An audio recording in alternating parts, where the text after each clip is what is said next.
Welcome to my channel Science to Dental Science. Hi, I am Sri. I am here to explain you about components of cell or cell organelles. In last class or in previous class, we discussed about cell, basics of cell. Now, let us discuss various cell organelles which performing the specific function.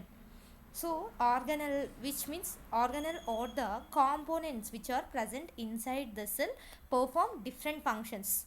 Like cell అనేది ఒక ఫంక్షన్ని perform చేస్తుంది మన బాడీలో. అలానే సెల్లో ఉన్న other components ఏవైతే ఉన్నాయో, ఇప్పుడు బాడీలో ఆర్గన్లో సెల్స్ ఉంటాయి. సెల్స్ అన్నీ కూడా ఒక్కొక్క ఫంక్షన్ పర్ఫామ్ చేస్తున్నాయి. సో ఆ సెల్స్లో ఇంకా స్మాల్ కాంపోనెంట్స్ ఉంటాయి, అవే ఆర్గనల్స్, సెల్ ఆర్గనల్స్ అనమాట. అవి డిఫరెంట్ ఫంక్షన్స్ని పర్ఫామ్ చేస్తాయి.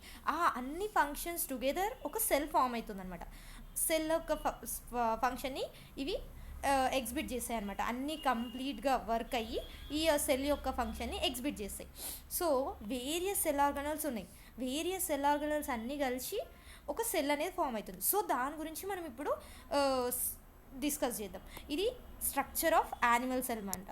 ఈ స్ట్రక్చర్ ఆఫ్ యానిమల్ సెల్ ఎందుకు? బికాజ్ ఇన్ లాస్ట్ క్లాస్లో మనం చెప్పినాం సెల్, ప్లాంట్ సెల్కి యానిమల్ సెల్కి డిఫరెన్షియేషన్ ఏంది? Cell wall. సో ఇక్కడ మనకి సెల్ వాల్ లేదు. అండ్ ఇంకోటి అబ్జర్వ్ చేస్తే సెంట్రియోల్స్. సెంట్రియోల్స్ అనేవి ఇక్కడ ప్రజెంట్ అయినాయి, which means centrioles are only present in animal cell. And cell wall is only present in plant cell. ఇక్కడ cell wall is absent and centrioles are present. So this is a animal cell అనమాట. Okay, next animal సెల్లో first outer most structure వచ్చేసి plasma membrane. Plasma membrane which means layer which is present surrounding the cell. This is the plasma membrane, which is outermost layer and which is giving protection, or which is acting as a outermost layer which protects the cell and which separates the cell from the surrounding environment. And next structure is cytoplasm. This is the fluid. Okay, this is the fluid.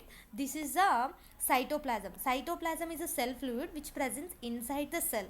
Okay, it is like spread through out the cell అనమాట. మొత్తం cell మొత్తంలో ఉంటుంది cytoplasm అనేది. It's a fluid like structure అనమాట. And Saito అంటే ఇక్కడ cell అని అర్థం. Plasma, cytoplasm which means cell fluid అని అర్థం అనమాట. అండ్ నెక్స్ట్ రైబోజోమ్స్ అనేవి చిన్న గ్రాన్యూల్స్ టైప్ అనమాట. రైబోజోమ్స్ అనేవి ఇక్కడ ఉన్నాయా, ఇవి చిన్న గ్రాన్యూల్స్. ఓకే, రైబోజోమ్స్ అనేవి small granules which are present all over the cytoplasm and as well as present on the endoplasmic reticulum మీద కూడా ఉన్నాయన్నమాట. సో రైబోజోమ్స్ అనేవి small round granule like structures which present in the cytoplasm as well as endoplasmic reticulum. Endoplasmic reticulum అనేది ఇంకో structure. Okay, ఇంకో cell organelle, దాని మీద కూడా రైబోజోమ్స్ అనేవి ఉన్నాయి. రైబోజోమ్స్ అనేవి ఏం చేస్తాయి, దాని ఫంక్షన్ ఏంటి అంటే ప్రోటీన్ సింథసిస్. ఓకే, రైబోజోమ్స్ యొక్క ఫంక్షన్ వచ్చేసి ప్రోటీన్ సింథసిస్. నెక్స్ట్ తర్వాత గాల్జీ బాడీ అనేది ఒక organelle which helps in the transportation of protein synthesis అనమాట. గాల్జీ బాడీ అనేది organelles which helps in transportation of proteins అనమాట. Which helps in transportation of proteins. Lysosomes also known as suicidal bags of cells అంటాం. Suicidal bags of cells అని ఎందుకు అంటామంటే ఇవి ఒక small vesicles అనమాట. అన్వాంటెడ్ మెటీరియల్ని బ్రేక్ డౌన్ చేసి అవి ఒక వెజికల్స్ లాగా ఫామ్ అయ్యి అవే ఆటోమేటిక్గా డెడ్ అయి బయటికి వెళ్ళిపోతాయి అనమాట. సో లైజోజోమ్స్ అనేవి అందుకే మనం సెల్లో సూసైడల్ బ్యాగ్స్ ఆఫ్ సెల్స్ అంటాం. అండ్ నెక్స్ట్ మైటోకాండ్రియా అనేది power house of the cell అనమాట. Power house of the cell అని ఎందుకు అంటామంటే it supplies the energy to the cell work కావడానికి ఏదైతే ఎనర్జీ ఉందో అది ప్రొవైడ్ చేసేది mitochondria. So mitochondria is the power house of the cell. Next endoplasmic reticulum అనేది 2 టైప్స్ ఉంటుంది. ఒకటి స్మూత్ అండ్ ఇంకోటి rough endoplasmic reticulum. Smooth endoplasmic reticulum ఏంటంటే దాని మీద రైబోజోమ్స్ అనేవి absent. Ribosomes are absent, then it is known as a smooth endoplasmic reticulum. It these organelles forms the lipids అనమాట, లిపిడ్స్ని ఫామ్ చేస్తుంది అండ్ డీటాక్సిఫికేషన్లో హెల్ప్ చేస్తుంది.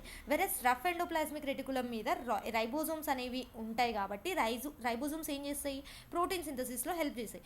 సో రఫ్ ఎండోప్లాస్మిక్ రెటికులం మీద ఉన్న రైబోజోమ్స్ అనేవి ఫార్మేషన్ ఆఫ్ ప్రోటీన్స్లో హెల్ప్ చేస్తాయి. సో రఫ్ ఎండోప్లాస్మిక్ రెటికులం అనేది ఫార్మేషన్ ఆఫ్ ప్రోటీన్స్ ఫర్ ఎండోమెమ్బ్రేన్ సిస్టంలో ప్రోటీన్స్ ఫామ్ చేయడానికి హెల్ప్ చేస్తుంది. నెక్స్ట్ సెంట్రియోల్స్ అనేవి organelles which participates in the cell division. Next nucleus అనేది main component of the cell work కావడానికి మెయిన్గా ఏది అంటే న్యూక్లియస్. సో న్యూక్లియస్ అనేది బ్రెయిన్ లెక్క అనమాట. It consist of DNA which means deoxy acid main component. న్యూక్లియస్లో డిఆక్సీ యాసిడ్ అనేది ఉంటుంది కాబట్టి it's controls it completely. Okay, ఇది కంప్లీట్గా controls all the activities of cell అనమాట. Nucleus is the main component of the cell which controlling all the activities of cell. Like human బాడీలో brain ఎలా control చేస్తుందో same సెల్లో nucleus అనేది చాలా important అనమాట. నెక్స్ట్ మనం ప్లాంట్ సెల్లో మనం చెప్పింది ఏంటి, ఫస్ట్ సెల్ వాల్ ఉండాలి. సో ఇక్కడ cellulose cell wall, this is a cell wall right. Cell wall అనేది ఉంది కాబట్టి it's a plant cell. And chloroplast అనేది ఉండాలి, దిస్ ఈజ్ అ క్లోరోప్లాస్ట్.